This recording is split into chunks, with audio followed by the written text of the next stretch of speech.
হ্যাঁ, আপনারা একটু ব্যাপারটা একটু ভেবে দেখেন। যেহেতু ছেলে-মেয়ের ব্যাপার বুঝতেই তো পারছেন। ছেলে-মেয়ে প্রেম ভালোবাসার মধ্যে জড়াই পড়ছে। এখন আমাদের তো ছেলে-মেয়ের ভালোবাসার প্রতিই তো দীপু ভাই আপনিও একটু আমরা আসলে এত ইচ্ছুক না। বিষয়টা হচ্ছে যে আমরা চাচ্ছি যে কোনো একটা দুর্ঘটনা না ঘটে। আজকাল যে পরিস্থিতিটা দাঁড়ায়, যে ছেলে মেয়ে যখন একটা প্রেমে জড়িত হয়, তো যখন আমরা এটা গ্রহণ না করি, তখন দেখা যায় যে ওরা পালিয়ে যেতে চায়।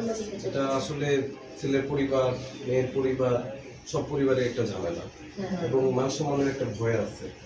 আর সমাজের এই বিষয়টা খুবই খারাপ দেখায়। আমরা চাই না এই খারাপ জিনিসটা আমাদের বেলায় ঘটুক। তাই আমরা চিন্তা করলাম আপনার সঙ্গে যে আমরা যেহেতু জানতে পারছি, বুঝতে পারছি, আমরা প্রস্তাব নিয়ে আসবো। আপনি আশা রাখি একটা সুন্দর এবং সুস্থ বিষয়টা ভেবে দেখলে আমাদের সাথে সম্মত হবেন। আমরা বুঝতে পারি, বিষয়টা জানতে পারি। না সব বুঝেছি, কিন্তু আমি তো এখানে একা, আমার হাজবেন্ড আছে, কিন্তু তার পরামর্শ ছাড়া তো আমি কিছু বলতে পারছি না।